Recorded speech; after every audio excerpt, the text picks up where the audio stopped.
Retour sur la séance du conseil municipal de la ville de Magog du lundi 4 mars en compagnie de la mairesse, Mme Nathalie Pelletier. Bonjour, Mme Pelletier. Bonjour. Voici votre conseil en bref.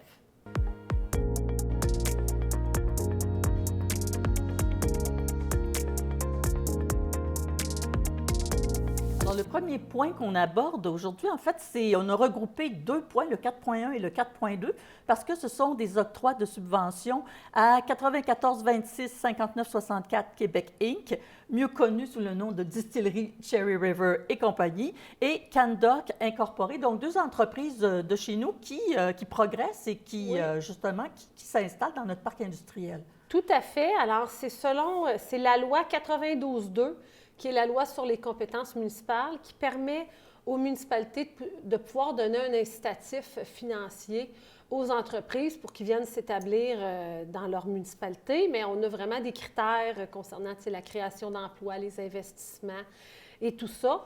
Alors, hier, lors de la dernière séance, on a adopté deux subventions. Premièrement, Cherry River, on sait, hein, c'est Marc Dupré, l'artiste, et Francis Delage, qui était son gérant dans une autre vie, des hommes d'affaires qui ont continué, puis qui sont installés à l'église Saint-Luc, qui ont fondé la microbrasserie. Mais si les affaires vont bien, les produits de la distillerie sont dans la SAQ, plus dans 1500 dépanneurs et épiceries. Point de vente. Donc, oui, on en voit pas mal partout, les produits Cherry River, surtout ceux qui sont en petites canettes. Là. Oui, tout à fait. C'est du prêt à boire. Oui, puis ce qu'ils ont développé aussi beaucoup, c'est le sans-alcool aussi. Hein. Il y a quand même des tendances. Hein. De plus en plus. Oui. De plus en plus, il faut faire attention à l'alcool. Alors, eux, ils ont décidé de pouvoir saisir cette opportunité-là. Alors, c'est pour qu'ils puissent poursuivre leur croissance. Ils vont continuer, évidemment, à être dans notre église, mais ce qu'ils vont avoir, c'est avoir un projet de construction dans le parc industriel qui est en cours. C'est 5 millions d'investissements, dont 1,5 million de tout ce qui est équipement de fabrication. Alors, le bâtiment, mais ce qu'il y a à l'intérieur aussi, ça a quand même de la valeur. Ici, on consolide et on crée 15 emplois. Puis ils ont reçu un montant de 30 000 de la Ville. Alors, eux, ils ont mis 1,5 million, puis la Ville met 30 000 c'est un bon rapport. Oui, bien même 5 millions. 5 millions. Eux, ils ont mis 5 millions. Alors, vraiment, là, c'est une contribution. Puis du côté de Candoc? Candoc, ici, ce sont des quais flottants modulaires. Ça ressemble à ce qu'on a, pour ceux qui connaissent le quai des nageurs, le corridor de nage, c'est des quais de cette façon-là. Eux font la conception, la fabrication et la commercialisation des quais. Puis, ils ont 20 ans quand même d'existence, puis ils ont des clients à travers le monde. Alors, c'est quand même une belle entreprise qui, eux, s'implantent à Magog, dans le parc industriel. Avant, ils étaient près du territoire, près de la limite, mais pas à Magog. Ici, il s'agit d'un investissement de 8 millions. 8 millions, puis encore là, 15 emplois consolidés ou créés, puisque la Ville de Magog leur donne, selon nos critères, ici, c'est 40 000 Alors, on est content qu'il y ait du mouvement économique, de la richesse économique dans notre parc industriel. Absolument.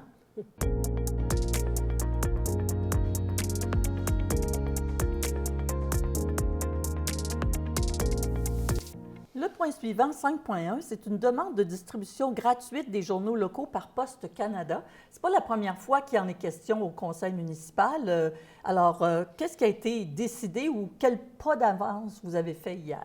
Oui, alors nous, c'est ça. Depuis qu'on voit qu'il y a une crise quand même ou que vivent les médias locaux, on est très sensible à ça. Si on est capable de les soutenir, on le fait parce qu'une municipalité, c'est un gouvernement de proximité. Puis, c'est très important, l'information à nos citoyens. Tu sais, je le dis, ça bouge beaucoup à Magog. Puis, de quelle façon les citoyens peuvent savoir. Bon, on écoute les séances du conseil, mais ce n'est pas tout le monde qui le font. Alors, c'est justement nous TV qui peut diffuser comme des petites émissions comme on fait ensemble, nos médias locaux comme la Tribune au niveau régional, les radios et le Reflet du Lac également. Ici, ça concernait un petit peu plus le Reflet du Lac. Pourquoi? Bien, parce qu'avec tous les mouvements, le Publisac, la fin du Publisac, c'est le 17 avril 2024, donc c'est bientôt qu'il ne sera plus distribué aux portes de tout le monde. Je sais qu'ils sont très dynamiques, le Reflet du Lac. Ils veulent avoir toutes sortes de points de distribution, oui, exactement. de dépôt, c'est ce qu'ils ça. nous ont dit. Puis, mais c'est pas, tu sais, quand même, puis nous, on est pas à la quand même porte. une population, c'est ça, vieillissante. On sait que, puis hier encore, lors de la dernière séance, 2 personnes nous ont dit, on aime ça recevoir le reflet papier. Post Canada ont offert un tarif qui est dit préférentiel, mais qui est très élevé, qui c'est pas viable pour un journal local de faire ça à l'ensemble du territoire couvert. Puis nous, bien, ça donne un peu suite à la ville de Longueuil qui avait un plan de valorisation des médias.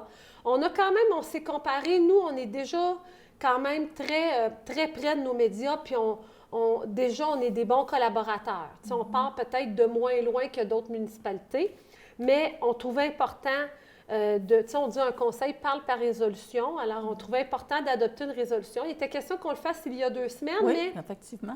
Il y avait un mouvement avec l'Union des municipalités du Québec. On a dit, bon, on va attendre un petit peu. Si on peut avoir un mouvement de masse, suivre une plus grande vague, bien, ça va être plus fort. Alors, c'est pour ça qu'on l'a adopté hier. Donc, ce qu'on demande, nous, c'est au gouvernement fédéral de faire pression sur Post Canada. On sait que c'est une société d'État autonome, mais s'il y en a un interlocuteur qui peut faire quelque chose, c'est Post Canada. C'est le gouvernement fédéral, oui. Alors, de faire pression auprès de Post Canada pour que ça soit distribué gratuitement aux portes en format papier.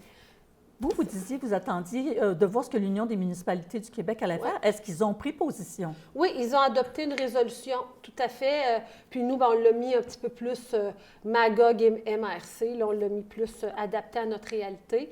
Alors, on souhaite que ce mouvement-là continue, puis que plus on va être de gens à le demander, bien, je pense que plus on va se faire entendre. Absolument.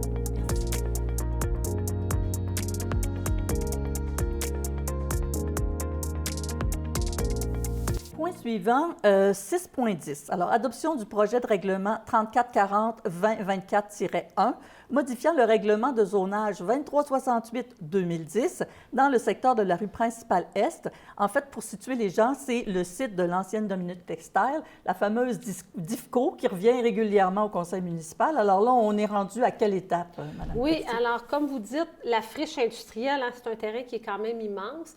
Bon, il y a un secteur qui a été développé au centre qui est où on retrouve le café, le restaurant, la shop, le café, et studio de yoga et tout ça.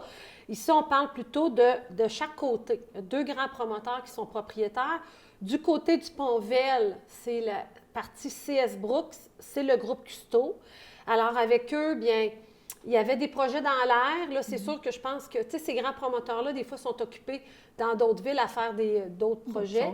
Alors, mais ils ont sécurisé leur bâtiment à ce niveau-là. Donc, on a hâte que ça bouge, mais au moins, la détérioration, elle est évitée à cet endroit-là. Mais de l'autre côté, quand on est plus près du centre-ville, c'est la partie DIFCO.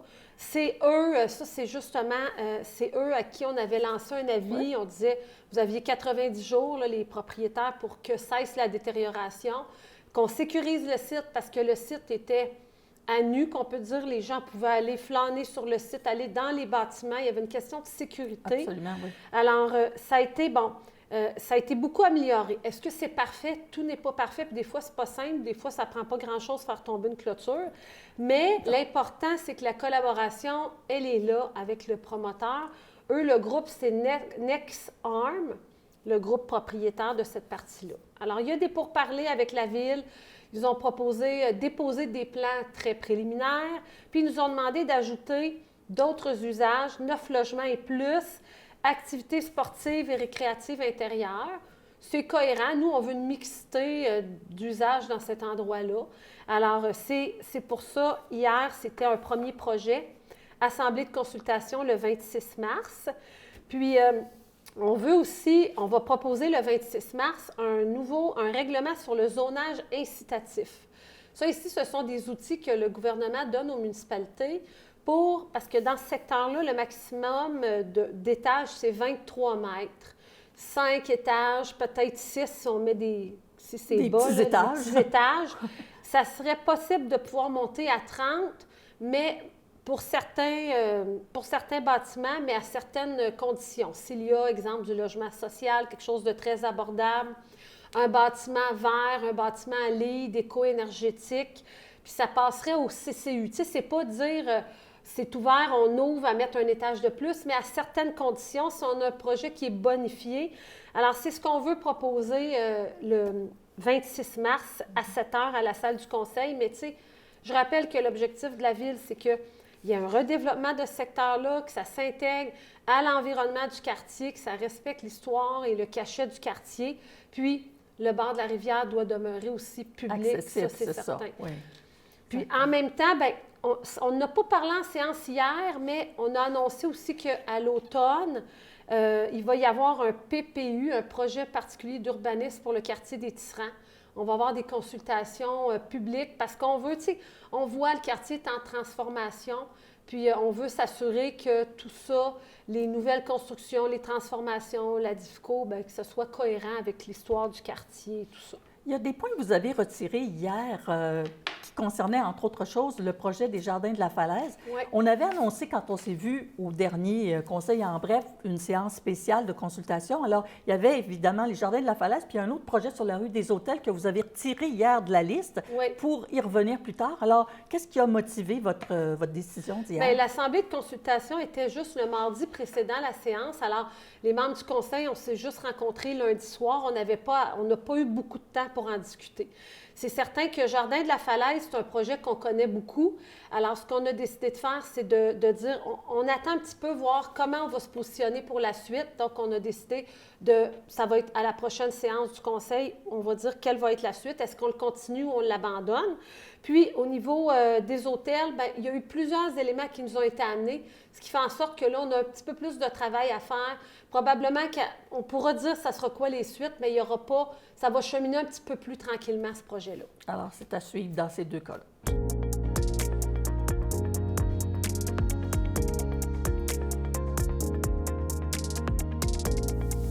Et en terminant, le point 6.20, reconduction de la division du territoire de la ville de Magog en districts électoraux. Bien là, on parle d'élections, on va un peu de l'avant, c'est pour quand même 1 an et demi avant les prochaines élections. Oui, alors tout ça, c'est très cadré par le directeur général des élections. Il faut regarder quelle est la population de chacun des districts. On ne doit pas, tu sais, la population doit être à peu près relativement équivalente entre chaque district. Si un district, il y a plus de construction puis qui devient trop populeux par rapport à d'autres, il faut revoir la configuration. Mais là, c'est une bonne nouvelle. Les gens, vous n'aurez pas de surprise. Vous allez demeurer dans le même district que vous aviez il y a 2 ans et demi, 3 ans, parce qu'on respecte tous les critères. Parce que je rappelle que, tu sais, oui, il y a la population, mais les barrières physiques. Tu sais, on veut essayer de faire en sorte que ce soit des cours d'eau, voies ferrées, des rues, des autoroutes qui divisent les districts. Il faut que ce soit des territoires contigus. On ne pourrait pas mettre un district, puis un autre, puis il réapparaît ailleurs. Faut tout ça, ça se touche. Alors, mais c'est ça. Ça reste le statu quo.